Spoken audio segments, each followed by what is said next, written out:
Bonjour à toutes et tous, bienvenue dans la maison du Seigneur, bienvenue à ceux et celles qui nous rejoignent derrière cette caméra. C'est vraiment un précieux cadeau pour nous de vous revoir aujourd'hui, le jour où nous avons décidé de mettre à part notre vie pour le Seigneur dès le lever ce matin. J'espère que vous avez posé le pied en vous disant, aujourd'hui, je vais venir louer le Seigneur, je vais venir l'adorer. Alors je vous propose de vous lever là où vous êtes aussi, chez vous. Merci de nous avoir rejoints. Merci pour votre fidélité aussi. Et merci à l'Assemblée pour sa fidélité envers le Seigneur. Nous allons adresser à notre Créateur le meilleur de nous-mêmes. Nous allons adresser notre louange et notre adoration. Le monde actuel est pire que Sodome et Gomorrhe. Le monde actuel est rempli d'immoralité, d'impudicité, de violence, de rébellion contre Dieu. Et que fait Dieu? Que fait-il? Pourquoi il attend? Il attend parce qu'il a décidé un jour de nous sauver. Il attend parce qu'il a décidé un jour que ces hommes et ces femmes autour de nous soient sauvés. Les témoins autour du trône tels que Paul et Pierre sont témoins de cette grâce si grande de la part de notre Dieu. Pierre a renié le Seigneur, mais le Seigneur l'a touché. Et ô combien le monde, effectivement, est rempli de personnes qui renient Dieu. Mais le Seigneur attend dans sa grande patience de les toucher. Alors rendons gloire et honneur à notre Seigneur qui a cette patience vis-à-vis de nous, mais vis-à-vis du monde aussi. Et demandons-lui quelque chose de particulier ce matin. J'en ai besoin aussi. J'ai besoin de la compassion des âmes. J'ai besoin, tout comme vous, de cette compassion pour pouvoir toucher, pour pouvoir apporter notre témoignage, pour pouvoir être des vecteurs de cette grâce que le Seigneur veut donner inconditionnellement autour de nous. Amen. Alors nous allons rendre gloire à ce Dieu, à notre Père Céleste, qui a cet amour inconditionnel. Amen.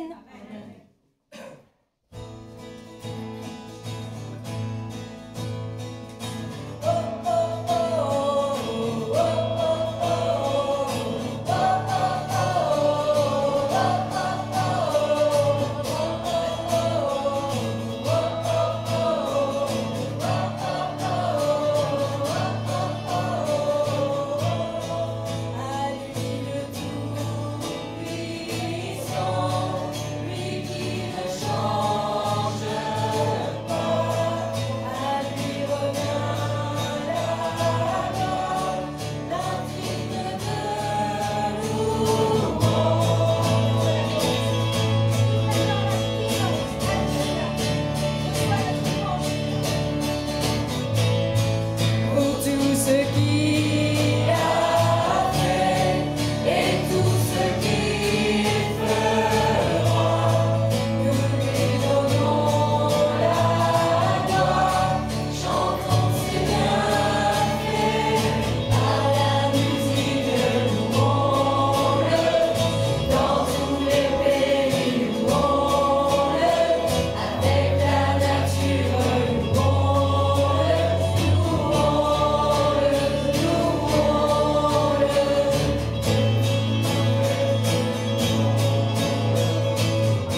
nous rejoignons à nos frères et sœurs en Belgique et en France qui en ce moment veulent te louer comme nous et t'adorer. Seigneur, merci parce que ces louanges, Seigneur, elles montent vers ton trône. Et toi, Seigneur Jésus, qui es assis à la droite du Père, merci parce qu'à chaque moment, tu intercèdes pour chacun d'entre nous. Tu es là. Tu es celui qui nous protège. Tu es celui qui nous guide. Tu es celui qui nous parle. Merci pour ton sacrifice si précieux. Seigneur Jésus, tu n'as pas hésité à quitter ta condition divine, à quitter le ciel pour venir sur la terre et venir souffrir comme les hommes et parler aux hommes de ce plan si précieux que le Père a pour chacun d'entre nous, celui de connaître la vie éternelle. Wouhou! Seigneur, nous avons été arrachés à l'enfer. Oui, Seigneur, et nous voulons, Seigneur, aussi amener ta bonne nouvelle afin que d'autres soient arrachés à l'enfer. Seigneur, peu importe si le diable se déchaîne contre nous, c'est parce que nous le dérangeons. Alors, Seigneur, merci. Merci, Seigneur, pour toutes ces victoires que nous avons connues et toutes les victoires que nous allons encore connaître. Merci pour ces miracles que nous avons vus. Seigneur Jésus, tu as fait des miracles quand tu es venu sur terre, mais tu en fais encore et tu en feras encore. Alors oui, Seigneur, viens briller dans ces ténèbres. Viens, Seigneur, souffler ta vie sur chacun d'entre nous. Seigneur, nous avons besoin de toi. Nous avons besoin, Saint-Esprit, que tu viennes nous remplir de toi. Amen. Alléluia. Amen. Seigneur, merci pour ton amour. Merci parce que, Seigneur, chaque jour, tu es avec nous. Seigneur, tu as dit que tu ne nous abandonnerais pas. Alors merci, Seigneur, parce que c'est toi qui relèves le roseau tombé. C'est toi, Seigneur, qui rallume le mignon qui fume. Seigneur, je te remercie parce que par ton amour, Seigneur, tu nous donnes la vie, cette vie en abondance. Merci pour les victoires dans nos vies. Merci pour les victoires que tu m'as accordées dans ma vie, Seigneur. Amen. Seigneur, je te loue et je te rends grâce parce que tu es là, présent chaque jour. Merci pour ça. Au nom puissant de Jésus-Christ. Amen.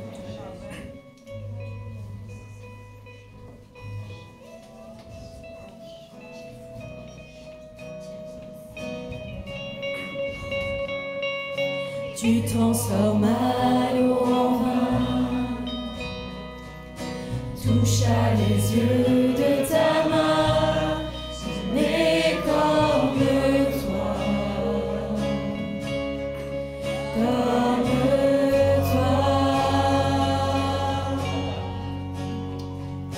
dans nos ténèbres tu brilles, tu nous redonnes.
Seigneur. Amen. Et dans ton amour, tu t'es abaissé jusque nous. Amen. Non pas pour nous montrer à quel point nous étions faibles et imparfaits, Seigneur, mais pour nous montrer que tu avais la solution pour que nous puissions prendre, passer au travers de cette faiblesse et de ces imperfections en toi, Seigneur. Tu nous as donné ta vie, Seigneur. Tu nous as ouvert le chemin. Et aujourd'hui, c'est bien dans l'intimité que nous pouvons contempler ce Dieu de gloire et de grâce, Seigneur. Merci d'être pour nous ce rocher certain, ce secours infaillible, Seigneur. Merci, parce que même dans mes détresses, tu es là, tu es toujours là, Seigneur.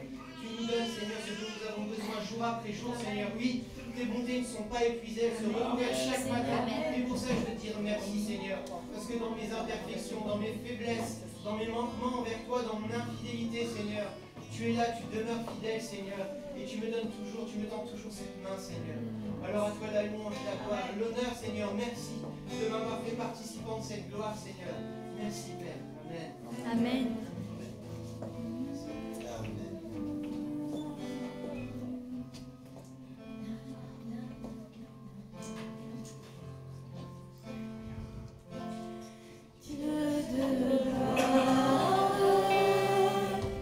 Je t'adore.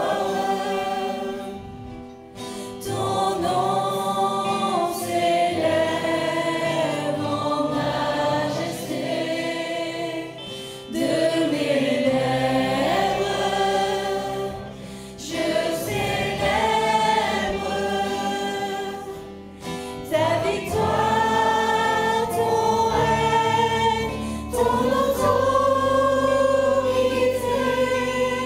il est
que je suis, je viens à toi. Je veux pas que je sois parfaite. Merci parce que c'est toi qui transformes. Amen. À toi la gloire. À toi l'honneur. Amen. À toi la louange, Père.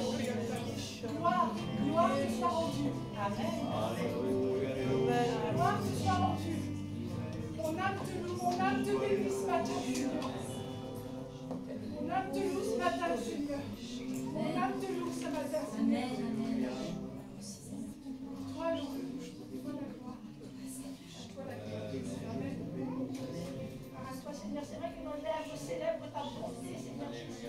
Merci pour ton amour infini. Nous t'aimons parce que tu nous as aimés. Amen. Reçois notre louange, notre adoration. Tu es digne, agneau de Dieu. Et merci parce que c'est toi qui sondes.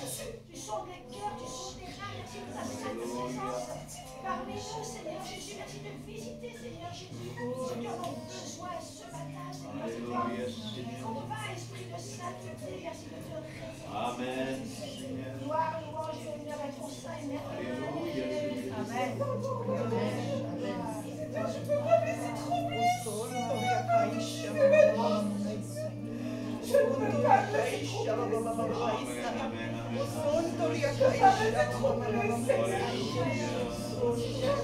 Que tu te veux pour moi, Seigneur, pas pour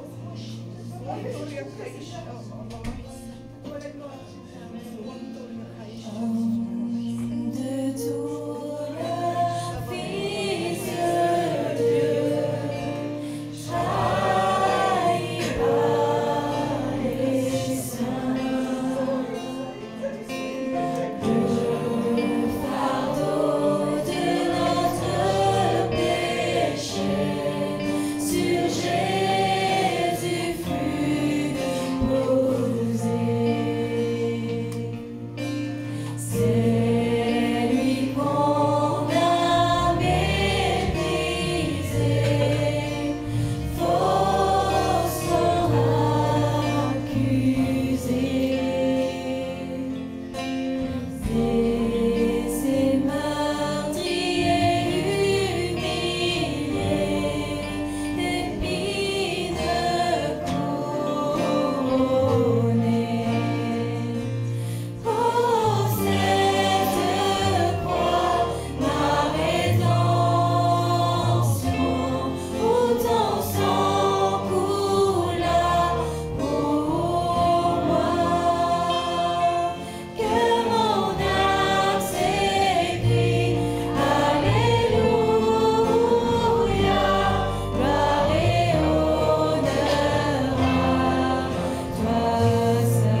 milieu, la parole dit, tu sièges au milieu du peuple qui loue. Et Seigneur, nous sommes dans la joie. La joie de savoir par la foi que tu es là. La joie de savoir par la foi que tu es vivant en nous. Seigneur, tu as choisi de faire ta demeure en nous. Et Seigneur, nous sommes dans la joie que tu sois là parmi nous. Merci aussi, Seigneur, parce que c'est toi, par ton Saint-Esprit, qui change l'atmosphère, qui change les cœurs. Et c'est cet esprit-là que nous invoquons maintenant. La preuve est autour de nous. Seigneur, tu changes les vies parce que ton esprit est là. Viens inonder ce lieu, Seigneur. Alléluia.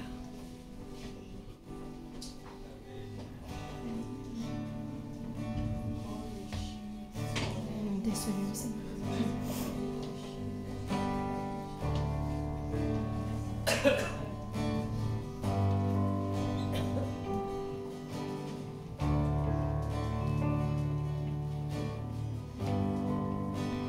L'atmosphère est transformée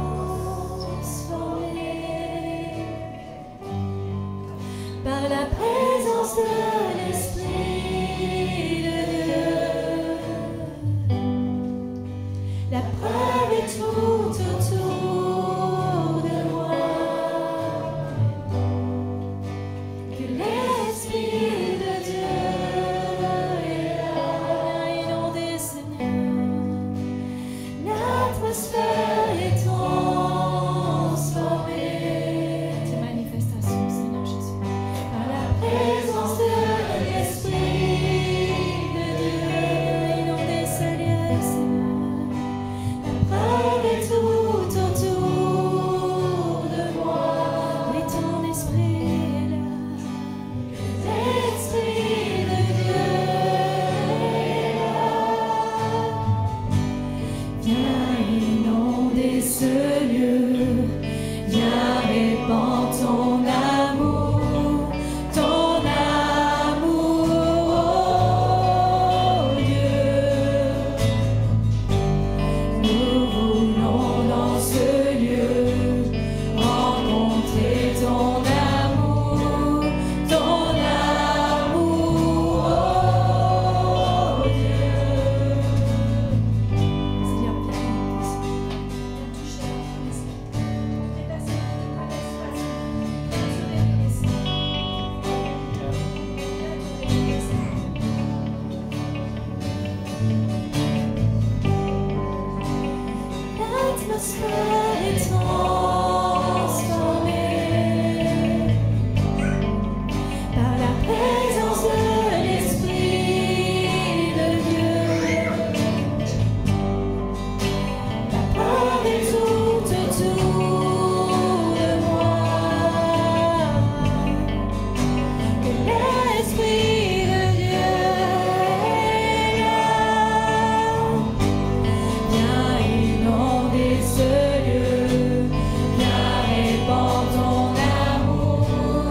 je nous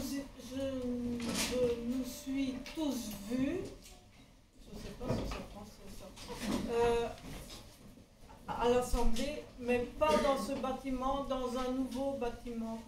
Et les anges étaient passés autour de nous, ils nous ont tous pris par la main et tous nous sommes allés devant et nous dansions.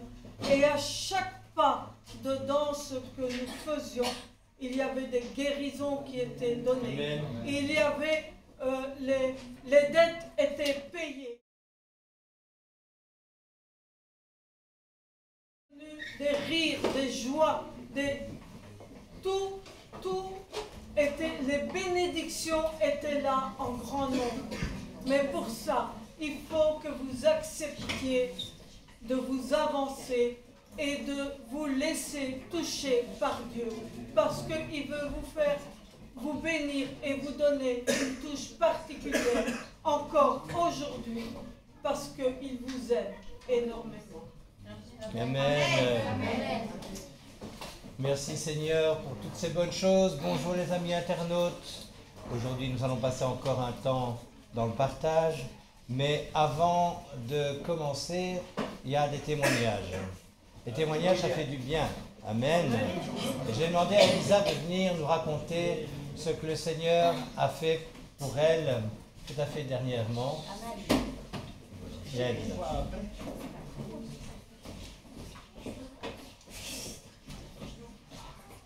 Je laisse la place.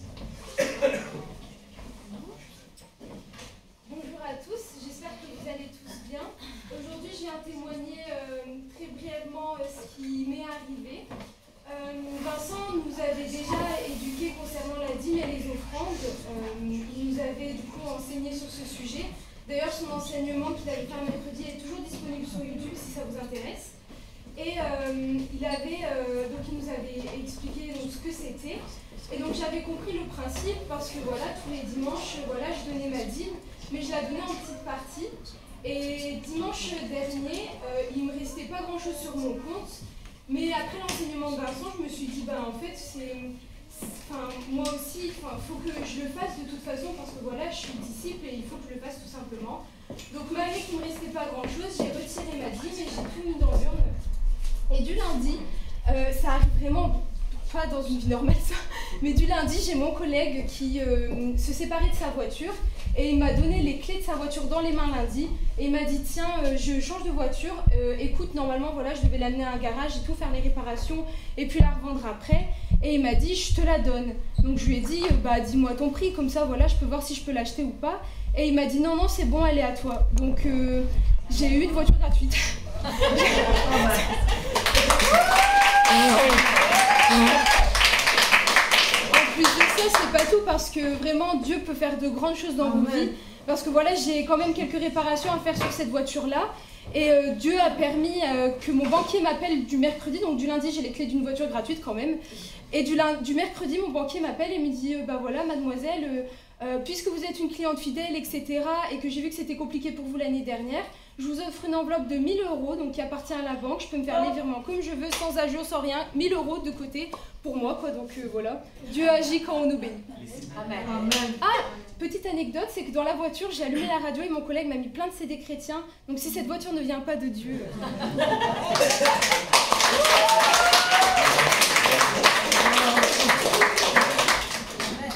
Merci Seigneur. Un deuxième témoignage. Je vais appeler Daniel. Tu viens Daniel?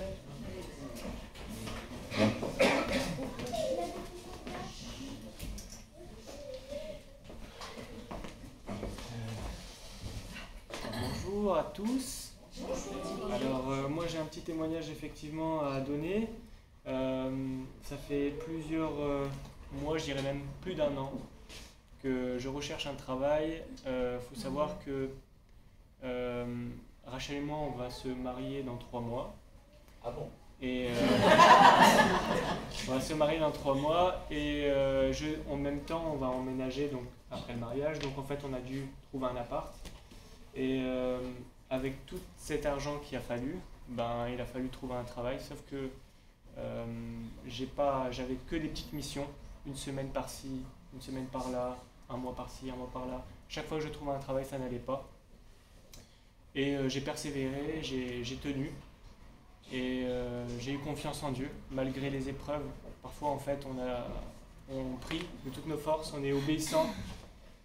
Et on paye nos dîmes, on ne comprend pas, malgré les difficultés.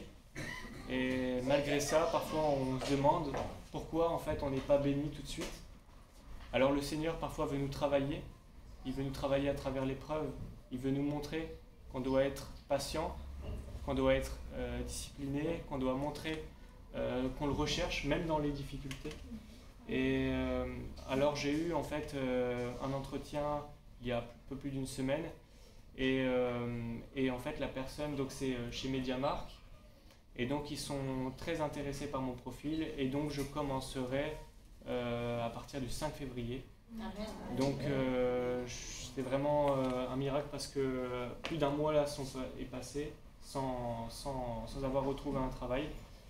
Donc le truc qui est aussi incroyable, c'est que je suis passé par des travails vraiment très difficiles où jamais j'aurais cru.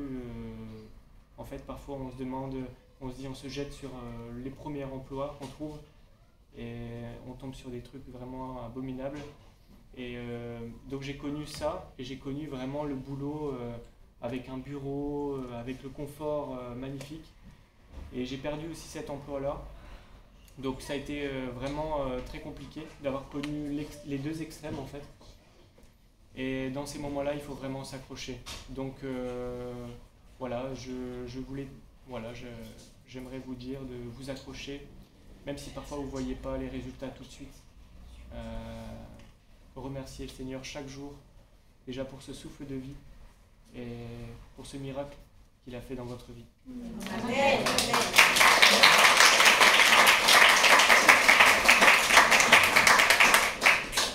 Oui, nous savons que le travail c'est important, n'est-ce pas? Merci Seigneur pour Daniel. Voilà, je vais demander à Aurélie de venir témoigner. Alors moi aujourd'hui je voulais partager quelque chose qui me tenait à cœur depuis un petit moment, mais je ne savais pas quand il fallait que j'en parle. Mais bon là comme j'écoutais tous les témoignages de tout le monde, je pense que c'est vraiment important de l'écouter et je suis persuadée que ça va toucher pas mal de gens sur internet ou même dans l'assemblée. Quand on n'est pas chrétien, le monde il nous propose plein de choses. On est bien, on a des enfants, on a un mari, on a une famille.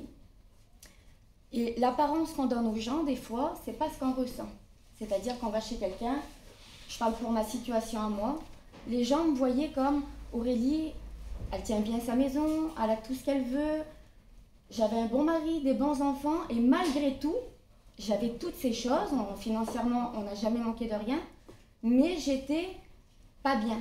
Et je vais vous expliquer pourquoi je vous dis ça, parce que cette époque, donc c'était en 2021, au mois de mars, je suis désolée, j'avais dit que j'allais pas pleurer, j'ai mis par écrit des sentiments que je ressentais et j'avais beaucoup de culpabilité en moi parce que le Seigneur m'avait bénie mais je ne le savais pas encore. J'avais des bons parents, des bons enfants, un bon mari et j'avais quand même des envies suicidaires. Donc je me suis jetée dans les médicaments, dans la cigarette, dans un petit peu, je buvais un verre de temps en temps et je me demandais pourquoi et je culpabilisais parce que j'étais devenue cette personne que j'avais toujours dit que je ne voulais pas être. Et des fois, Dieu nous met tellement à plat, il nous laisse être à plat, il nous donne des personnes en face de nous qu'on peut se confier. Les gens sont comme nous en fait. Quand on fait partie du monde, ben, chacun a ses problèmes et tout le monde veut se raccrocher à quelque chose. Moi, c'était les médicaments. Et quand les gens venaient chez moi, personne ne s'apercevait de ce qui se passait réellement dans mon cœur. Personne. Tout le monde disait, ben Aurélie, elle est bien, on voudrait bien te ressembler. Et à l'intérieur de moi, je criais tellement fort, mais tellement fort que j'ai mis tout ça par écrit. Parce qu'il y a des choses personnelles qu'on ne peut pas parler avec des gens. Et il y a quelques semaines, j'ai relu ça. Mais dans la page d'après, j'avais noté le 5 mai, quand je suis venue ici, tout est parti. C'est-à-dire que Dieu est venu et il a enlevé tout ce que le diable m'avait mis dans les pensées, dans le cœur. Donc physiquement, j'avais tout. Donc tout le monde me voyait, Aurélie, t'es bien, tout ça, à la maison. Et à l'intérieur de moi, j'avais pas le Seigneur. Donc quand on n'a pas Dieu, forcément, on se raccroche toujours à quelque chose. Il y en a qui se tuent dans le travail, il y en a qui fument, il y en a qui boivent. Et tout le monde, moi la première, je disais toujours, moi je suis esclave de rien. Mais j'étais esclave de tout ce que le diable me proposait. Alors ce que je veux vraiment faire passer comme message, c'est qu'il faut bien regarder les personnes quand on les a en face de nous, des fois ils souffrent. Ils souffrent, pourquoi? Parce qu'ils n'ont pas Dieu dans leur vie. Et nous on est chrétiens, et Dieu m'a permis de passer par là, j'ai été bénie toute ma vie complète. Sauf que je m'en ai jamais aperçue. Donc vraiment, quand on a des personnes en face de nous qui nous disent « ça va, tout va bien », mais qu'ils n'ont pas Dieu dans leur vie. Hier, j'ai eu une conversation avec ma cousine, elle me disait « je comprends pas, mais je sais qu'elle a compris quand même ». On peut tout avoir dans la vie, tout, mais ce qu'il faut se dire, c'est que tout a une fin. On est et on meurt, tout a une fin. À un moment donné dans notre vie, on va avoir des problèmes, on va perdre quelqu'un va mourir à côté de nous. Et si on n'a pas ce soutien, Dieu, on va sombrer et là, on va s'accrocher aux choses du monde. Et après, on est quoi comme reflet pour notre famille, pour nos enfants, Je veux dire, c'est à nous, là maintenant, chrétiens. Le Seigneur nous a permis de passer des fois par la maladie. Mais c'est pour être un témoignage de dire, quand on a Dieu dans notre vie, de toute façon, il dit dans sa parole, « Venez à moi, vous tous qui êtes fatigués et chargés, je vous donnerai du repos. » Mais c'est ça que le verset veut dire. Quand on est à bout de force, même quand on va voir notre mari, notre mère, notre père, ou qui on veut, on est humain. Et la personne en face de nous est humain aussi. Si on ne se raccroche pas à Dieu, on va se raccrocher à l'alcool, à la cigarette, ou à la dépression. Le diable, il va venir, il va piquer, il a un petit trou comme ça, le diable, il en fait une montagne.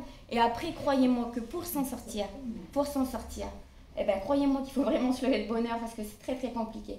Alors moi, j'encourage vraiment tout le monde, mais tout le monde, une fois, une expérience avec Dieu. C'est pas compliqué. Seigneur, j'en peux plus, je suis fatiguée, sans rien dire à personne. Dieu, il est à la porte, il frappe, on ouvre, il rentre. Le diable, il s'en va. Donc vraiment, quand on a des gens autour de nous, des fois la personne, on le voit qu'elle n'est pas bien et on tourne les talons. Mais on est chrétien et on doit vraiment amener ces personnes à connaître le Seigneur. C'est ça des disciples, vraiment. Donc voilà, c'est ce que je voulais partager.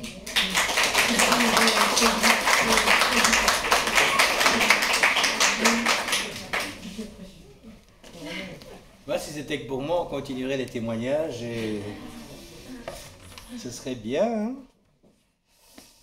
Voilà, frères et sœurs, aujourd'hui on va parler de quelque chose qui me tient à cœur par rapport à l'Église, parce que notre Église, elle grandit. Amen. Elle grandit et j'entends parfois des choses qui sont assez surprenantes et que je voudrais avec vous mettre au point. On va d'abord lire un texte dans le livre des Actes. Non, on ne va pas faire ça.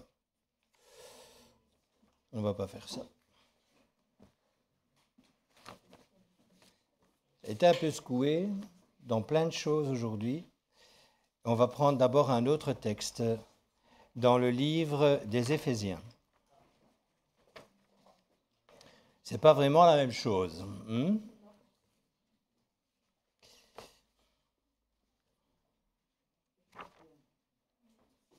Éphésiens.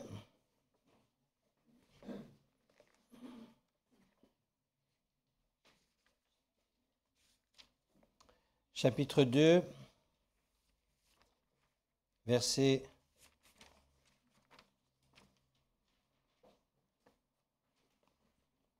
8 à 10. Car c'est par la grâce que vous avez été libérés, par le moyen de la foi, et ceci ne vient pas de vous, mais c'est un don de Dieu. Vous n'avez pas été libérés par vos propres œuvres afin que nul ne se vante, car nous sommes l'ouvrage de Dieu, créé dans le Messie Yeshua pour une vie de bonnes œuvres que Dieu a préparées d'avance pour nous, afin que nous les pratiquions. On voit que c'est par grâce que nous sommes ici, toutes nationalités confondues. Amen. Quand je dis toutes nationalités confondues, si on regarde dans nos rangs, on voit qu'il y a chez nous des Africains, des Norvégiens, Suédois, pardon. Des GDV? Des Belges, des Français, des Italiens? On se rend compte qu'il y a de plus en plus d'hommes et de femmes différents dans cette assemblée. Et alléluia. Pourquoi? Parce que je vais quand même vous rappeler quelque chose, frères et sœurs. Quand nous serons là-haut, le Seigneur n'aura pas plusieurs épouses, il n'en aura qu'une. Elle ne sera pas juive, absolument pas. Elle ne sera pas belge, absolument pas. Elle ne sera pas française, absolument pas. Elle sera la conséquence de nos choix, l'humanité complète, d'avoir accepté Jésus-Christ comme Sauveur et comme Seigneur. D'avoir obéi ses commandements, à ses commandements, ça c'est la preuve qu'on aime le Christ, qu'on aime le Messie. Si tu dis que tu l'aimes et que tu ne fais pas ce qu'il te demande, tu n'es pas vrai. Tu n'as compris qu'une partie de la grâce. Tu acceptes Jésus-Christ comme Sauveur. Ça, c'est pas compliqué. Qui ici, s'il a compris qu'effectivement il peut être sauvé d'une terrible condamnation, l'enfer, définitivement en retrait de voir l'Éternel, d'être dans le royaume des cieux, qui dirait « non, je ne le prends pas ». Tout le monde va accepter d'être sauvé, entre guillemets. Pourquoi? C'est un acte facile, un acte parfois même de bonne conscience, émotif, mais ce qui nous est demandé dans la parole de Dieu, c'est d'accepter Jésus-Christ comme Sauveur, bien sûr, d'abord, mais surtout comme Seigneur. Ça veut dire qu'à partir du moment où on rentre dans la dimension d'avoir compris ce qu'il est venu faire sur cette terre, il n'y a pas qu'à. Combien de fois je n'ai pas vu des hommes et des femmes s'avancer à un appel à la conversion, faire ce que nous appelons, nous, donner leur cœur à Jésus, rentrer chez eux et faire exactement les mêmes choses qu'ils faisaient avant. Quel est leur acte de foi? Qu'est-ce qu'ils ont compris? Qu'est-ce qui a changé dans leur vie, à part le fait qu'ils se sont donné bonne conscience? Si je dis maintenant à mon épouse, c'est promis, plus jamais je n'insulterai quelqu'un qui me dépasse, qui me fait une queue de poisson, qui ceci, qui cela, plus jamais je ne dépasserai les limitations de vitesse, etc., et que je suis déterminé ici dans la salle, écoutez, franchement, c'est pas trop difficile puisque je ne suis pas sur la route. Mais quand je vais monter dans ma voiture, je mets mon clignoteur, il y en a un qui, à un poil près, me rentre dedans, c'est là si elle saura si réellement je dis la vérité ou pas. Vous comprenez ce que je veux vous expliquer avec Jésus-Christ, Sauveur et Seigneur? Seigneur, j'accepte ton salut. Ma femme, je ne veux plus avoir de procès ni d'ennui avec ceux qui sont au dehors.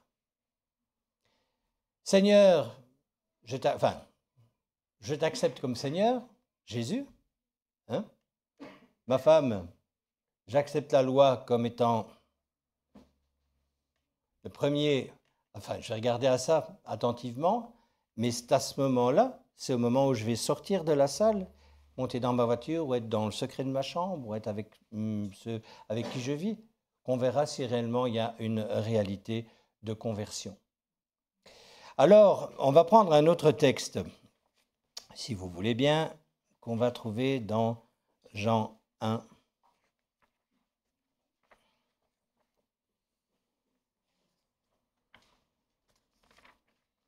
Jean 1, versets 1 à 5.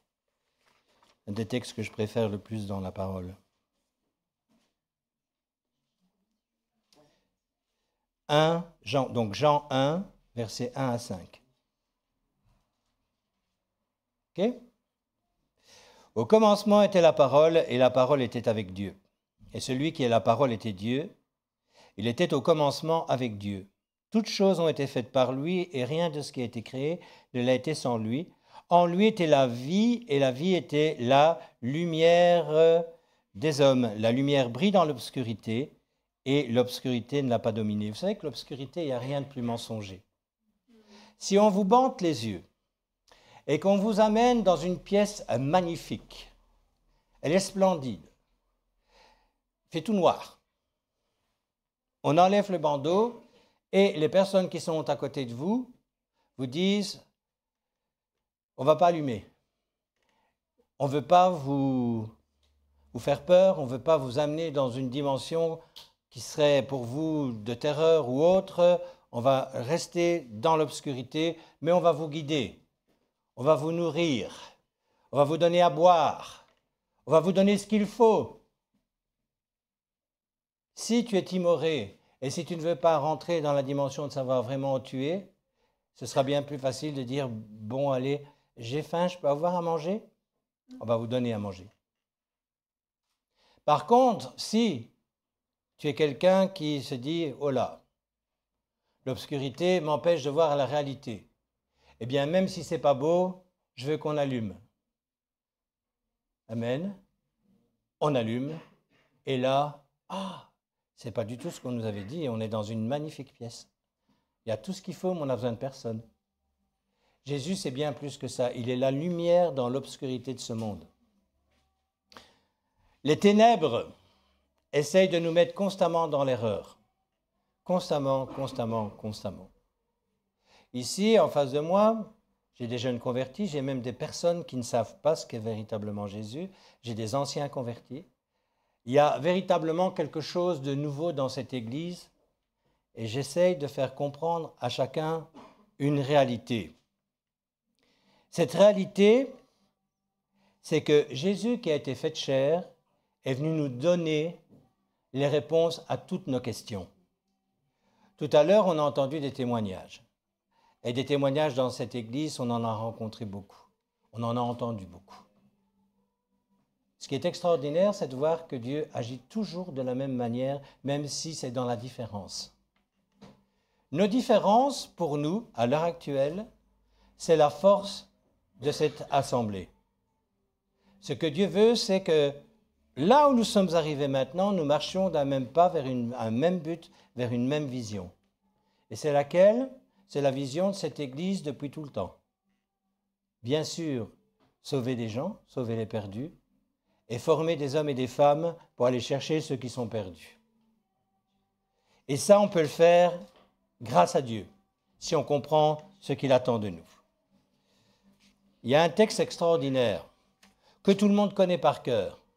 C'est Jean 3, 16, 18. Tous ceux qui sont déjà nés de nouveau et qui ont entendu plusieurs fois les messages de l'Évangile. Je vais le lire pour certains d'entre vous. Jean 3, versets 16 à 18. « Car Dieu a tant aimé le monde qu'il a donné son seul et unique Fils, afin que celui qui met sa confiance en lui ne soit pas détruit, mais qu'il ait la vie éternelle. Car Dieu n'a pas envoyé son Fils dans le monde pour juger le monde, mais plutôt que le monde puisse être sauvé par lui. Celui qui met sa confiance en lui n'est pas jugé, mais celui qui n'a pas foi en lui est déjà jugé parce qu'il n'a pas mis sa confiance en celui qui est le seul et unique Fils de Dieu. » Amen. C'est ça l'amour inconditionnel du Père de Dieu. Il a donné son Fils unique afin que quiconque croit soit sauvé. Ne soit pas condamné de quoi ? De ce que je vous disais tout à l'heure. Le Seigneur est extraordinaire. Il nous a donné, il nous a fait d'une manière, en fait, qui lui ressemble. Et dans cette ressemblance, il nous a donné le libre choix. Ici-bas, on fait ce qu'on veut, comme on veut, quand on veut. Et c'est d'ailleurs pour ça que le monde tourne si mal. Mais nous aurons des comptes à rendre. Comme le disait tout à l'heure notre sœur Aurélie, on est né, mais un jour on va mourir, on va quitter cette terre, qu'on le veuille ou non. Pour certains, c'est dans très peu de temps, pour d'autres, c'est dans très longtemps, mais de toute manière, ce sera à un moment donné une réalité pour chacun d'entre nous. Et il faut se mettre en règle avec le Seigneur avant ce moment-là. Une fois qu'on y sera, ce sera trop tard. Nos choix personnels nous amèneront dans un endroit détestable éternellement ou avec le Seigneur éternellement. Alléluia! Il faut que nous reconnaissions, parce qu'on n'a pas d'autre étalon que la Bible, que ce qu'elle dit est la vérité pour le salut de nos âmes. Amen. On va prendre encore un autre texte qu'on trouve dans les Actes. Acte 4, versets 11 à 12.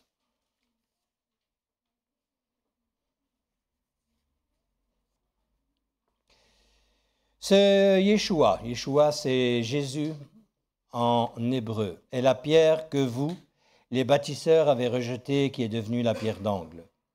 Il n'y a de salut en aucun autre, car il n'y a sous le ciel aucun autre nom qui n'ait été donné aux hommes par lequel nous devions être sauvés.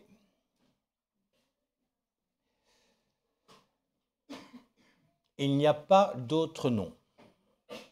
On ne peut pas faire autre chose que de croire ce que la parole de Dieu nous dit, parce que cette Bible, c'est aussi un mode d'emploi sûr et certain pour qu'on ne se trompe pas de chemin. J'ai discuté avec certains d'entre vous qui me disaient, mais la Bible, elle dit cela, mais le Coran dit autre chose. Les bouddhistes disent encore autre chose. Les témoins de Jéhovah aussi. Il y a le New Age, il y a tellement de religions sur cette terre qu'effectivement, comment savoir si on ne se trompe pas? Comment savoir si on ne se trompe pas? On n'est pas obligé de croire systématiquement ce qu'on nous dit comme étant une vérité. La Bible nous propose de faire nos propres expériences en la connaissant. La parole de Dieu nous dit que le peuple meurt faute de connaissance. Donc il faut savoir au moins de quoi il s'agit. Mais quand on rentre dans la dimension, et vous l'avez entendu dernièrement, tout à fait dernièrement, dans les 3 derniers témoignages, quand on fait confiance au Seigneur, parce qu'on a compris ce qu'il attend de nous, on voit les fruits dans nos vies, on voit la réalité se passer. J'ai connu des témoins de Jéhovah, par exemple, rien contre eux, mais j'ai vraiment une expérience avec certains témoins de Jéhovah. Plus ils faisaient ce qu'on leur demandait, plus dans leur vie, il n'y avait rien qui fonctionnait. Et j'ai eu l'occasion une fois de discuter avec le mari, je m'en souviens comme c'était hier, et pourtant ça fait des années et des années. Et il était tellement dans l'erreur de ce qu'on lui avait appris que c'était même compliqué en lisant la parole qu'il était sauvé par grâce et non par les œuvres, qu'il réussissait à retourner la phrase et à m'amener dans leurs idéaux qui sont tout à fait, pour le moins, pas chrétiens. Apprenons à lire. La parole de Dieu se lit aussi avec un esprit régénéré. Eh oui.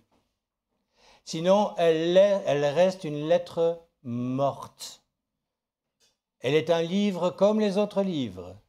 Et d'ailleurs, c'est pour ça que beaucoup d'hommes et de femmes qui ont lu la Bible sans avoir cet esprit, l'esprit du Seigneur sur eux, arrêtent à la moitié de l'Ancien Testament en disant que c'est un livre pénible où il n'y a que des bagarres, ou des généalogies qui ne les intéressent pas ou autres.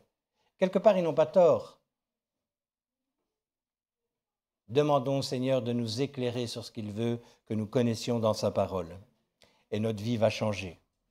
Qu'est-ce qu'il veut? Romains 3, versets 22 à 23.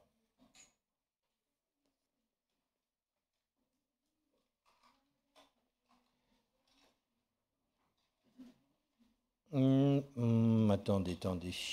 Ouais. C'est une justice qui vient de Dieu par la fidélité de Yeshua le Messie, à tous ceux qui mettent leur confiance en lui. Car il n'y a pas de différence entre le juif et le païen, puisque tous ont péché et sont privés de la louange de Dieu.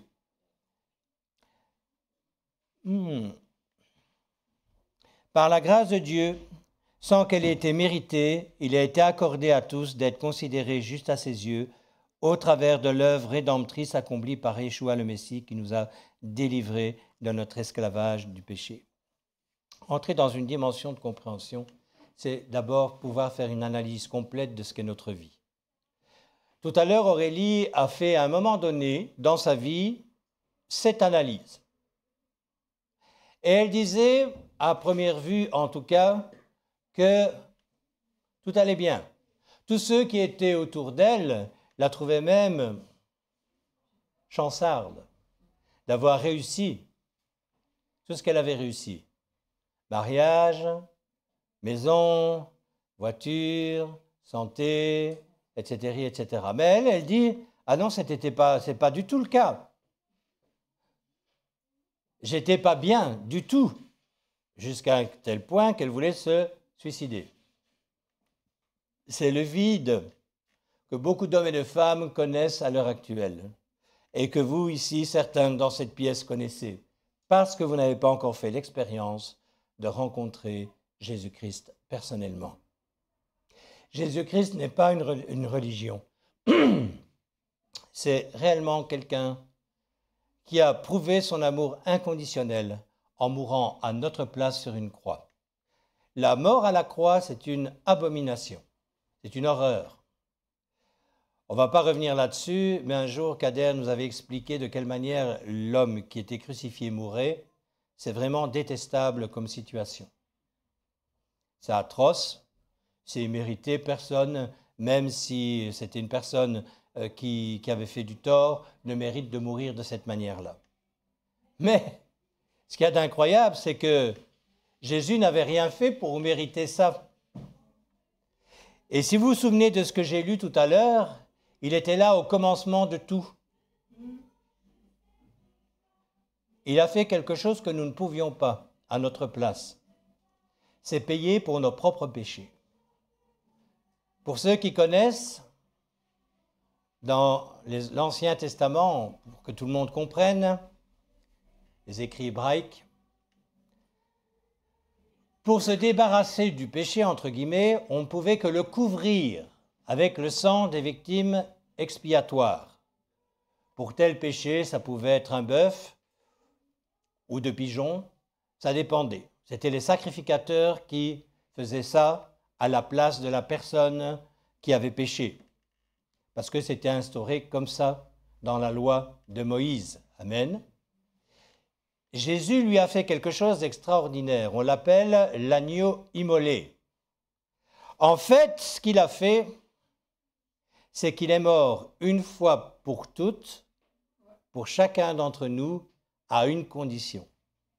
C'est qu'on accepte que personne n'est justifiable par des œuvres, mais peut l'être par la grâce que nous apporte son sacrifice à la croix. Il y a un autre texte, on reste dans les Romains, dans 3, chapitre 3, et je vais vous lire à partir du verset 10 jusqu'au verset 18. Selon qu'il est écrit dans le Tanakh, l'Ancien Testament, il n'y a aucun juste, pas même un seul. Il n'y a personne qui comprenne, personne qui cherche Dieu. Ils se sont tous détournés et ensemble, ils sont tous devenus inutiles. Il n'en est pas un qui montre de la bonté, pas même un seul. Leur gosier est comme une tombe ouverte, ils utilisent leur langue pour tromper, le venin de la vipère est sous leurs lèvres, leur bouche est pleine de malédiction et d'amertume, leurs pieds sont agiles pour verser le sang, la ruine et la misère sont sur leur chemin, et la voie du shalom, de la paix, ils ne la connaissent pas. Il n'est pas de crainte de Dieu devant leurs yeux. Ça, c'est l'explication qui nous est donnée pour le fait que sans le sacrifice de Jésus-Christ, nous méritions la mort. Amen. C'est cette compréhension-là, du jugement futur qui doit nous amener à rentrer en dedans de nous-mêmes et de savoir si réellement nous sommes sur la bonne voie. Il y en a qui me diront, vous savez, j'ai jamais tué, j'ai jamais vraiment beaucoup menti, j'ai jamais vraiment beaucoup ceci, cela. Ça n'a aucune espèce d'importance pour Dieu parce que tous sont péchés. Absolument. c'est la malédiction adamique. Un bébé est né avec ça en lui. Pour ceux qui le savent, je donne cours à des petits-enfants à l'heure actuelle. Et je vois ça. Je vois ça tous les jours. Et encore, j'ai des gentils. J'ai des gentils avec moi. Mais quand je garde la cour de récréation, des fois tu te dis, oh là là là là, hein, celui-là il promet. Hein. Celui-là ou celle-là. Hein. Je vois les filles, les hommes, non, non, non. Vous vous débrouillez très bien aussi, hein, parfois. Pas de souci. Écoutez bien. Jean 6, versets 35-40. Yeshua dit, « Je suis le pain qui est la vie. Celui qui vient à moi n'aura jamais faim, celui qui met sa confiance en moi n'aura jamais soif. Je vous l'ai dit, vous avez vu et pourtant vous continuez à ne pas me faire confiance. Tous ceux que le Père me donne viendront à moi et quiconque vient à moi, c'est certain, c'est formidable ce que je vous lis, hein, c'est certain, je ne le rejetterai pas. Car je suis descendu du ciel, non pour faire ma volonté, mais pour faire la volonté de celui qui m'a envoyé. Et voici la volonté de celui qui m'a envoyé, que je ne perde aucun de ceux qu'il m'a donnés, mais que je les ressuscite au dernier jour. Oui, telle est la volonté de mon Père, que tous ceux qui voient le Fils et mettent leur confiance en lui aient la vie éternelle, et que je les ressuscite au dernier jour. Amen. Il y a des textes qui sont formidables. Dans le livre de Jean, il y a 23 déclarations de Jésus le concernant. Je vais vous en lire quelques-unes. Il dit « Je suis ». En grec, égoémie. Je suis. Je suis le pain de vie. Je viens de le lire. Je suis la lumière du monde. Je suis la porte pour les brebis. Je suis le bon berger. Je suis la résurrection. Je suis le chemin, la vérité et la vie. Je suis le vrai cep. Il exprime, je vais arrêter là, il exprime son œuvre unique qu'il est venu faire parce qu'il est unique. Et ce qu'il nous demande, c'est d'avoir la foi, de croire en cela. On a tous une foi en quelque chose. On a toujours mis notre foi, entre guillemets, la foi, pas celle-là, pas celle qui nous est demandée, en des idées que nous avions, en des possibilités, en des envies. Amen. Ici, c'est la foi en son œuvre qui nous est demandé d'avoir. Et si on rentre dans cette dimension de croire qu'il est le pain de vie, le bon berger, celui qu'il faut suivre, oui, comme les deux sœurs et le frère de tout à l'heure, nous allons vivre des choses que nous ne connaissons pas jusque-là. Et surtout, nous pouvons avoir cette paix que chacun d'entre nous essaye de recevoir par des moyens, comme tu l'as rappelé Aurélie, la cigarette, l'alcool, pour ceux qui ont de l'argent, tous les plaisirs du monde. Il y a plein de choses qui peuvent nous faire oublier la vie qui est du dehors. Plein de choses. Quand on a de l'argent, surtout, c'est pas trop compliqué. Mais c'est pas ça qui sauve. Et même si cette vie-là, ici, peut être beaucoup plus douce que celle d'autres contemporains, ça ne nous amène quand même pas à la vie éternelle. Amen. Soyons clairs avec nous-mêmes. L'autre texte que j'aime, d'autres textes, 1 Jean, chapitre 1, versets 1 à 10.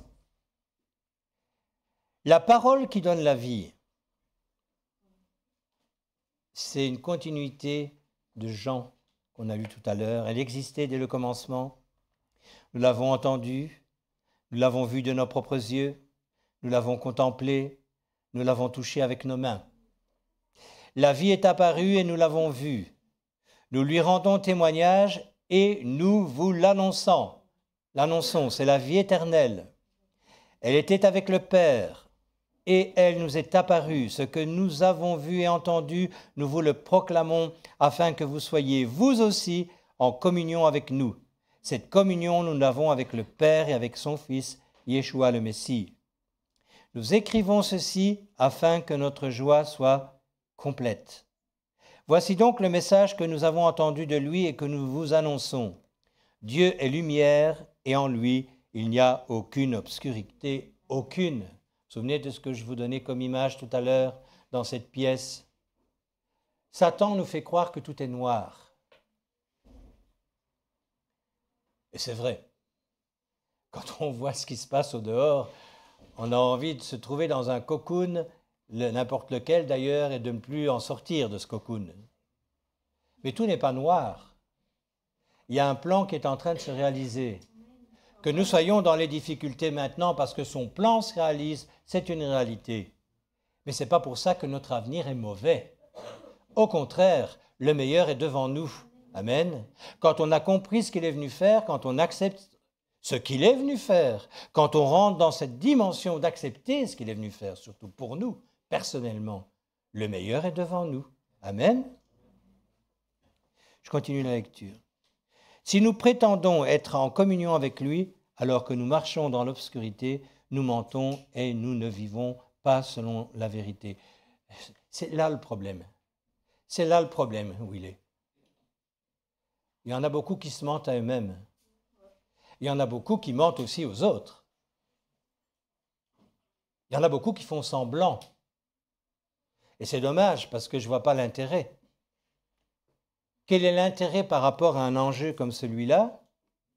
OK? De ne pas vivre selon la vérité qu'on admettrait comme étant celle qui nous convient. Comme cette vérité qui nous amène à la vie éternelle. Incompréhensible. L'homme est incompréhensible très souvent. Mais si nous marchons dans la lumière, comme il est lui-même dans la lumière, alors nous sommes en communion les uns avec les autres. Et le sang de son Fils Yeshua nous purifie de toutes nos mauvaises actions. C'est vraiment des textes qui nous parlent de salut. Ils nous parlent de ce que nous sommes, ces textes. Et ils nous parlent de ce que nous sommes en Christ, si nous l'acceptons comme tel. Comme notre Sauveur et comme notre Seigneur. Si nous prétendons être sans péché, nous nous séduisons nous-mêmes.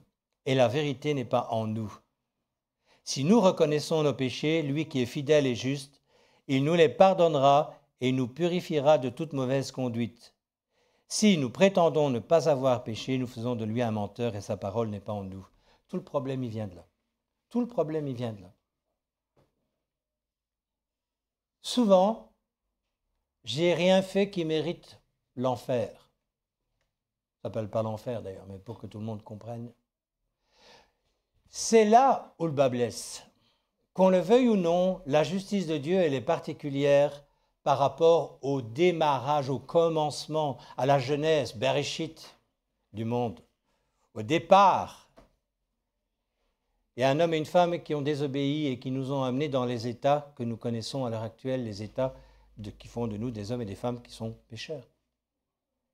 Cette reconnaissance-là, quelque part, ne doit pas être trop difficile puisque nous n'en sommes pas responsables. Si on y pense bien, quelle est la difficulté à reconnaître que nous sommes pécheurs? Au départ, en tous les cas, pas de notre faute.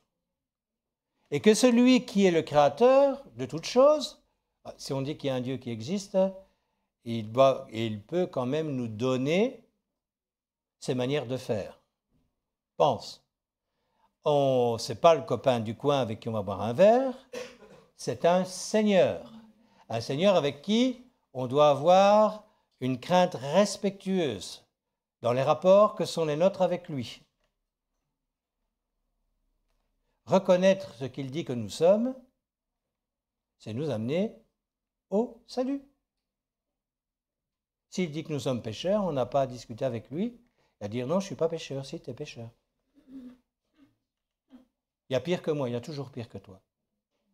Vous savez, en classe, hein, c'est comme ça, vous avez tous été écoliers. Mon père, il me dit, t'as 6 sur 10, Vincent. Oui, je sais, mais Eric, il a 5. Hein. Ben oui.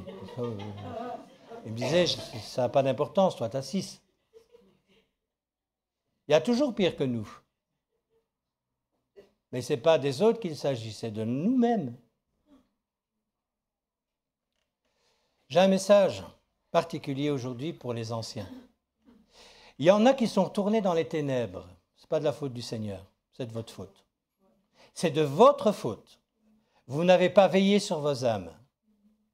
Vous avez abandonné la nourriture qui était la vôtre. Vous vous êtes laissé avoir par l'obscurité. Vous avez dit, oui, c'est vrai, il fait tout noir. Vous ne vous êtes pas défendu.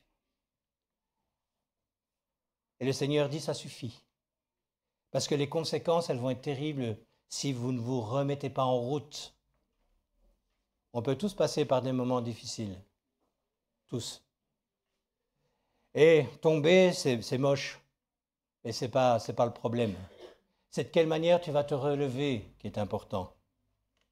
Parce qu'il va falloir que tu te relèves. Si tu sais, si tu connais, que tu ne mets pas en pratique, que tu laisses tomber les bras, pour quelque raison que ce soit, même celles qui ont l'air légitimes, tu es coupable devant ton Seigneur. Et ces choses-là, elles doivent se régler. Tu ne peux pas encore attendre. Tu dois te mettre en route pour revenir vers la paix qu'il t'a donnée à ta conversion. Ce n'est pas dans mon message, c'est vraiment pour certains d'entre vous. Souvenez-vous de ce que je vous ai dit aujourd'hui. C'est un avertissement. Pourquoi aujourd'hui? Je n'en sais rien, mais aujourd'hui, il y a un avertissement pour certains. Il est temps de revenir à la vérité. Il est temps d'arrêter de vous camoufler. Il est temps d'arrêter de vous cacher sous telles et telles excuses qui n'en sont aucune. Et si vous êtes correct avec vous, souvenez-vous des temps où vous viviez les mêmes choses, où vous marchiez avec le Seigneur convenablement. Souvenez-vous. Matthieu 9, 13.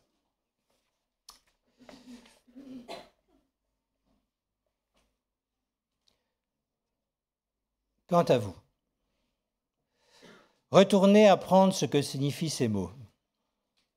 Je désire la compassion plutôt que les sacrifices d'animaux, car je ne suis pas venu appeler les justes, mais les pécheurs. Bon, cette expression, elle était employée à l'encontre de ceux qui devaient savoir et qui ne savaient pas, notamment les pharisiens, les scribes, etc. Les connaisseurs de la Bible de l'époque qui refusaient la réalité de ce que Christ était venu faire. Imaginez la chance qu'ils avaient. Ils ont rencontré de visu leur Seigneur et ils l'ont rejeté. Un jour, on me disait, mais c'est pas possible, ils étaient aveugles ou pas, ou quoi? Je vais vous dire quelque chose. Le fait de rester sur des positions qui ne sont pas celles de Dieu, ces positions vont vous aveugler. Vous ne pourrez rien voir d'autre que vos positions à vous. Quand il parle, généralement, quand on est dans cette position, c'est assez tranchant. Jésus, qui est l'amour inconditionnel par excellence, quand il s'adressait aux pharisiens, il n'a pas toujours été, pas à tous les pharisiens. J'insiste aussi. Parce que ne mettons pas les personnes, voilà, telle catégorie, pharisiens mauvais, scribes mauvais, etc. Il y avait comme partout des pharisiens qui n'étaient pas si mauvais que ça et qui ont certainement donné leur cœur à Jésus-Christ à un certain moment. D'accord? Mais les pharisiens qui tenaient tête à Jésus, Jésus n'a jamais été très cool avec eux. Je vais même vous dire qu'il était même assez virulent. Pourquoi? Parce qu'il n'aimait pas ces gens-là? Je suis persuadé que non. C'est une colère remplie de tristesse. Jésus veut que chacun d'entre nous soit sauvé. Il n'est pas venu pour condamner le monde, il est venu pour sauver le monde. Ce n'est pas du tout la même chose. Mais je peux me mettre à sa place qu'il ne comprend pas que ceux qui ont cette possibilité ne la prennent pas. Aujourd'hui, c'est un jour où, pour ceux qui ne le connaissent pas, c'est un jour qui peut être exceptionnel pour vous. C'est le jour du salut. C'est le jour où vous prenez une décision, mais oui, pourquoi pas revenir en dedans de moi-même et accepter le fait que oui, il y a des choses qui ne vont pas dans ma vie. quelle qu'elle soit. Là, je parle pour ceux qui ne connaissent pas, et les autres qui connaissent, et qui se disent, je vais continuer ma petite vie comme ça, continuer mes transgressions. Souvent, les transgressions, vous savez où elles commencent et où elles sont les plus tenaces? Les transgressions, c'est là. Je suis certain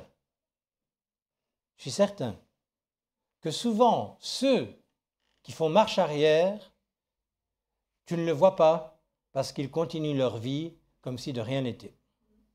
Le problème, c'est qu'ils sont rentrés dans un système où ils arrosent quoi? Le pire de tout, les racines d'amertume en eux. Les racines d'amertume qui, à un moment donné, ne leur permettent plus de s'accrocher à l'arbre de la vie, à la lumière, au Sauveur des nations, à Jésus-Christ. Aujourd'hui, réfléchissez à ce que je vous dis. Faites attention. Je vais vous lire quelque chose. Mais il faut que je le retrouve. J'ai fait un méli-mélo, en fait. Ce n'est pas le message que je devais vous donner aujourd'hui. Donc c'est pour ça que j'ai parfois été un peu confus. Mais Colossiens 3, verset 1, 2. Si donc vous êtes ressuscités avec Christ, cherchez les choses d'en haut, où Christ est assis à la droite de Dieu. Attachez-vous aux choses d'en haut et non à celles qui sont sur la terre. Là, le problème, c'est que souvent, on revient aux choses de la terre alors que Dieu nous demande de le mettre en premier dans notre vie. Qu'est-ce qu'il nous promet dans cette parole, la Bible? C'est que si nous cherchons d'abord le royaume des cieux, tout le reste nous sera donné par-dessus. Alors c'est compliqué, mais il faut oser faire des expériences. Tout à l'heure, notre sœur nous a raconté ce qu'elle avait vécu avec cette voiture. C'est quand même, c'est incroyable, non? Elisa, elle est à pied, le dimanche et le lundi, elle est en voiture. C'est quand même pas mal. Et avec tout ce qu'elle a raconté à côté, qui prouve que oui, il y a la bienveillance divine pour celui qui obéit, qui ose faire des expériences. Alors je ne vous dis pas que si tout le monde met sa dîme maintenant, tout le monde aura demain une voiture gratuite. J'ai jamais dit ça. Mais les besoins d'Élisa pour son travail, c'était d'avoir une voiture. Donc Dieu, il a connu, il savait cela. Et il lui a donné ce dont elle avait besoin pour aller travailler. Là encore, quand on nous dit que dans la Bible que les femmes ne doivent pas travailler, vous voyez ce que je veux dire? La conversion, qu'est-ce qu'elle fait? Normalement, elle va transformer notre caractère. Elle va nous permettre de voir les choses comme Dieu les voit. Elle ne va plus nous permettre de faire ce que l'on veut, comme on veut, quand on veut. Parce que c'est ça qui nous amène à la perdition. La première mort, c'est normal, tout le monde va y passer. Mais la deuxième mort, celle qui nous est parlée là, dans ce livre, elle est terrible. Fini, terminé, plus d'espoir de revenir en arrière si nos choix ici-bas ont été mal faits. Amen. Ben, vous devez dire amen, oui. Et pourtant, vous savez, c'est pas un amen, c'est un amen qui peut nous condamner si on ne rentre pas dans la réalité des choses. Amen, ça veut dire c'est vrai. D'accord. Donc, si vous êtes d'accord avec ce que je viens de vous dire, réfléchissez bien. Amen. Je reviens un peu sur nos différences. On va lire quelque chose dans 1 Pierre, chapitre 3, et au verset 8 à 12.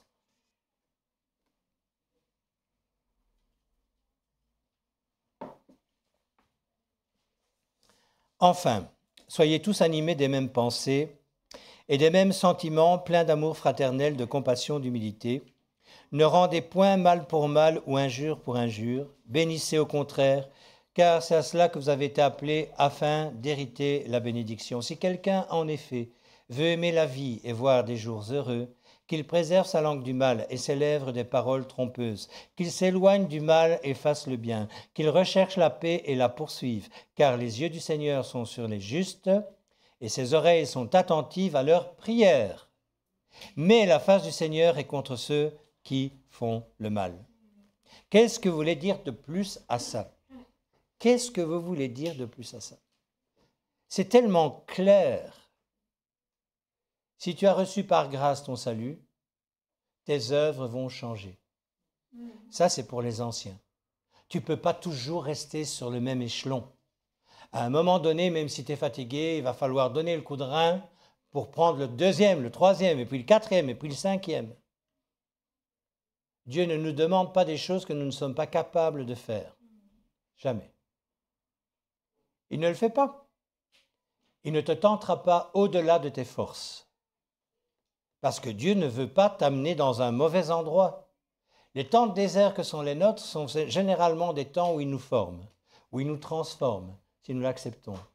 Je rappelle que cette même parole dit que c'est lui qui change nos cœurs de pierre en cœur de chair. Ça ne se fait pas comme ça. On parlait, je ne sais plus avec qui, hier, du baptême de la souffrance. Baptême de souffrance, mais bien sûr qu'il y a des baptêmes de souffrance. Qu'est-ce qui s'est passé avec Jésus-Christ? Il se baptise d'eau. Il est baptisé du Saint-Esprit, forme de la colombe, vous vous souvenez? Celui-ci est mon fils bien-aimé en qui j'ai mis toute ma confiance. Et dès que c'est fait, l'Esprit, qu'est-ce qu'il fait avec? Désert, pendant 40 jours. C'est ce que c'est que le désert de Judée? Pour ceux qui sont déjà allés en Israël, oui. Pour ceux qui ont déjà regardé certaines émissions, oui. Mais quand tu y es, au mois de novembre, et que tu te demandes comment tu vas te faire pour te cacher du soleil, tellement il est chaud, tu te dis, je ne sais pas quand Jésus s'est fait baptiser, il n'y a qu'à l'époque réellement, mais à mon avis, ce n'était pas en hiver, 40 jours dans le désert de Judée, sans manger ni boire. Pas un baptême de souffrance, ça. Quelque chose. Et qu'est-ce qu'il a fait? Il s'est battu avec cette parole extraordinaire. Chaque fois que Satan a essayé de le tenter, pendant les 3 fois, il a chaque fois répondu avec la parole de Dieu. Il a tenu bon. Frères et sœurs, on n'est pas dans le désert de Judée, même quand parfois nous avons des temps de désert. Mais employons la parole pour nous maintenir en vie. Mais si tu la laisses tomber de nouveau, je boude. Là aussi, chez les chrétiens, parfois. Frères et sœurs, arrêtez de bouder.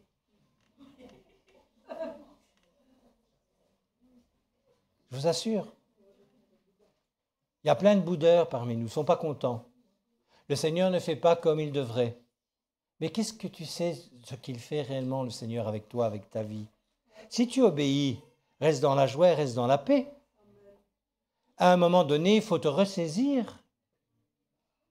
J'ai passé des moments extrêmement compliqués. Et j'en passe encore maintenant, je peux vous assurer.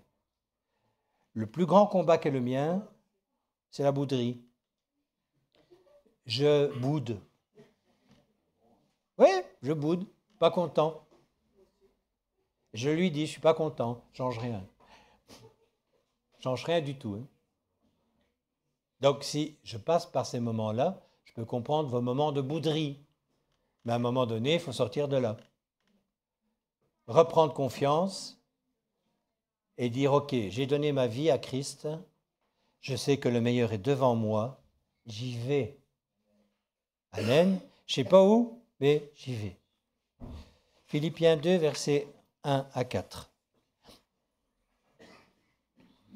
Si donc il y a quelque consolation en Christ, s'il y a quelque soulagement dans l'amour, s'il y a quelque communion d'esprit, s'il y a quelque compassion et quelque miséricorde, rendez ma joie parfaite, ayant un même sentiment, un même amour, une même âme, une même pensée. Ne faites rien par esprit de parti ou par vaine gloire, mais que l'humilité vous fasse regarder les autres comme étant au-dessus de vous-même. Ça, c'est ce qui nous est demandé pour être heureux. Et si Paul envoie ça aux Philippiens, c'est que les Philippiens avaient quelques problèmes avec cette qualité, ces qualités de cœur. Sinon, il n'aurait pas envoyé cette lettre.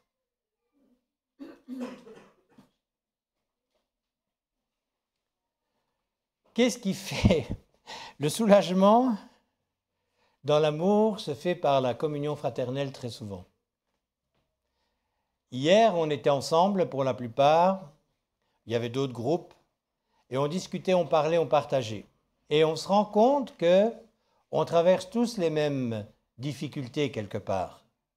Et c'est dans nos expériences personnelles, quand on est dans la victoire, que l'on comprend qu'effectivement, avant la victoire, il y a quoi? Il y a quoi avant la victoire? Il y a la bataille, il y a les combats. Et souvent, quand on voit ces combats arriver, on se dit « Ouh, qu'est-ce qui va encore me tomber dessus ?» Ces combats-là peuvent être des victoires. Ça dépend de quelle manière nous voyons le combattant qui s'amène vers nous, la montagne qu'il faut, le Goliath, ouais. David Van de Putte a l'habitude de dire dans nos réunions qu'il n'y a pas de vraies montagnes, il n'y a pas de vrais problèmes, il y a des défis. Il n'a pas tort. Il y a des défis dans la vie. Et c'est notre manière de les aborder qui fait qu'on est gagnant ou pas. Ça aussi, on s'en rappelle. Je vais terminer par Éphésiens 4, versets 1 à 6.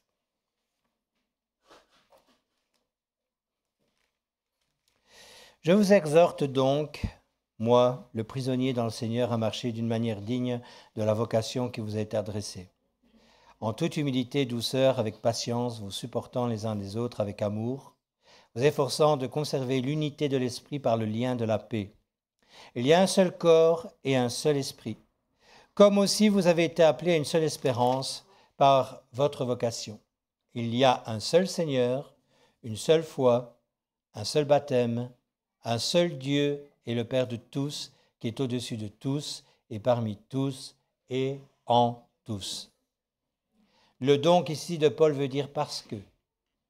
C'est aussi une manière de Paul de s'exprimer. Quand on aime les écrits pauliniens, on sait quand c'est Paul qui écrit ou quand il parle. Mais ce qui est important là, c'est de rappeler qu'il est quoi? Prisonnier du Seigneur. Il n'est pas confortablement installé sur les sièges que vous occupez à l'heure actuelle. Il est fort probablement dans des prisons infectes. Et cet homme réussit dans ses difficultés terribles à annoncer la parole, la bonne nouvelle à ceux qui le lisent. Incroyable quand même. Il a fait la part des choses. Dieu merci, en tout cas pour l'instant, on n'est pas dans cette situation-là.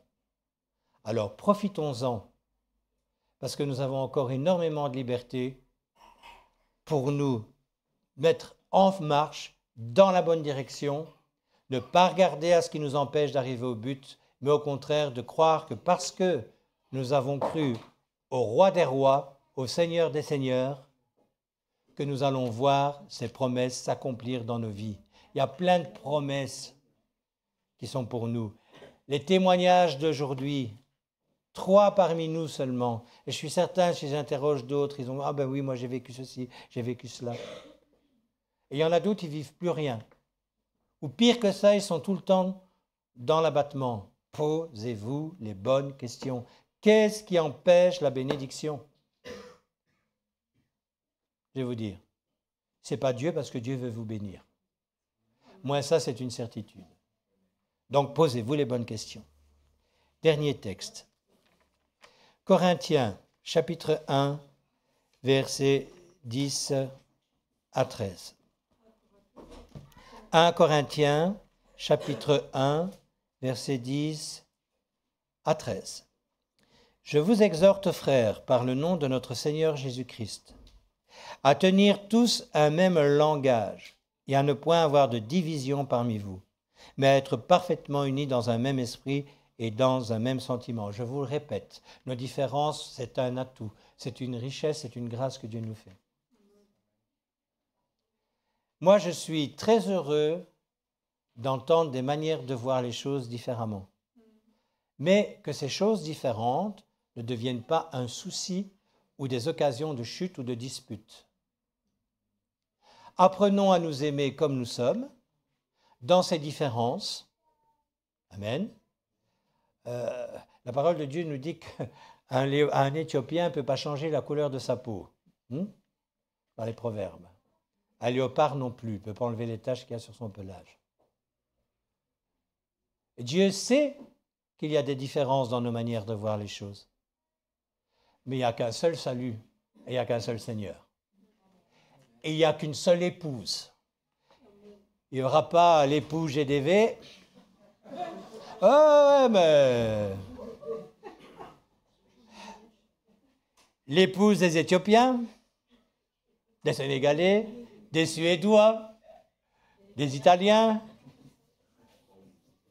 des Algériens, des Algériens, des Italiens, des Français, des Belges et une épouse. Des Capverdiens. J'ai oublié Trichop. Vous vous rendez compte de ça? Je pense que oui, vous vous rendez compte de ça. Écoutez bien. Pourquoi est-ce qu'il écrit ça? Car, mes frères, j'ai appris à votre sujet par les gens de Chloé qu'il y a des rivalités au milieu de vous. Ça, dans cette assemblée, j'en veux pas. Je veux dire que chacun de vous parle ainsi. Moi, je suis de Paul, et moi d'Apollos, et moi de Céphas. Moi, je viens de Vie et Lumière. Moi, je viens des pentecôtistes, des assemblées de Dieu. Je viens de ceci, je viens de cela, je viens de East et East et East. Christ est-il divisé? Est-ce que Christ est divisé? Paul a-t-il été crucifié pour vous? Ou est-ce au nom de Paul que vous avez été baptisés?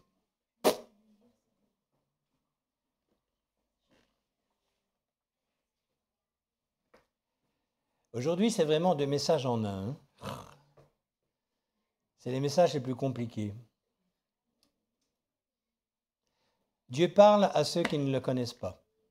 Aujourd'hui, c'est le jour du salut, pour celui qui veut. Faites une expérience personnelle avec lui. Pour ceux qui le connaissent depuis longtemps, qui ont des soucis, c'est le jour où il faut se relever. Prendre le taureau par les cornes, arrêter de regarder à droite, à gauche, au-dessus, en bas, regardez à Jésus. C'est ce jour-là. Pour d'autres, c'est encore de l'incompréhension. On va demander au Seigneur qu'il vienne se révéler à vous. Parce que vous savez, Jésus, ce n'est pas une religion. Ah non, non, ce n'est pas une religion. D'ailleurs, il ne veut pas qu'on devienne une religion. Il ne veut pas que nous soyons religieux. Il veut que nous soyons des hommes et des femmes qui avons une véritable relation avec lui. Il veut nous parler, il veut qu'on lui parle, il veut être entendu, parce qu'il veut être obéi, afin que nous puissions goûter à ce qu'il nous réserve de mieux, la vie éternelle. Amen. Ça, c'est le meilleur pour chacun d'entre nous, c'est la vie éternelle. Je ne sais pas ce qui va se passer pour chacun d'entre vous demain, ni même pour moi-même, mais je sais que ce qu'il a prévu pour nous, c'est la vie éternelle. Amen. Dernier texte, Romains 12. Ça fait la troisième fois que je dis dernier texte. Bon, ben cette fois-ci, c'est vraiment le dernier texte. Romains 12, versets 2 à 3. Un rappel. Ne vous conformez pas au siècle présent, mais soyez transformés par le renouvellement de l'intelligence, afin que vous discerniez quelle est la volonté de Dieu, ce qui est bon, agréable et parfait. Par la grâce qui m'a été donnée, je dis à chacun de vous de n'avoir pas de lui-même une trop haute opinion, mais de revêtir des sentiments modestes selon la mesure de foi que Dieu a départie à chacun. Au point où nous en sommes tous, marchons d'un même pas, marchons vers un même but, vers une même vision. Amen. Ne regardons pas notre voisin ce qu'il fait, ce qu'il ne fait pas, ce qu'il a dit, ce qu'il n'a pas dit, ce qu'il aurait dû faire, ce qu'il n'a pas fait. Ça n'a aucune espèce d'importance. Regarde à toi-même. Mon frère, ma sœur, si tu as encore un enfant de colère, il y a quelque chose qui ne va pas en toi. Il y a de la libération qui doit arriver. Il y a de la guérison qui doit arriver. Il y a plein de choses que Dieu va encore faire avec ton autorisation en toi. Parce que Dieu ne fait pas sans ton autorisation. C'est ça qui est incroyable. On voudrait, moi, au départ de ma conversion, vous savez ce que j'aurais voulu? C'est que Dieu m'oblige, entre guillemets, à faire les choses. Que je sois obligé d'une manière ou d'une autre. Il ne m'a jamais obligé. C'est à moi à rentrer dans l'obéissance. Amen. On va terminer là-dessus. C'est promis, Antoinette, c'était vraiment le dernier texte. Voilà. Et on va prendre un peu de temps ensemble. Les amis internautes, je vous salue. J'espère que ce partage vous aura fait du bien. Je vous rappelle que nous avons notre réunion de prière demain à 20h pour les membres de cette assemblée qui ne sont pas là pour quelque raison que ce soit. Et je vous rappelle aussi notre enseignement qui aura lieu ce mercredi à 19h30. Soyez bénis et une très bonne semaine.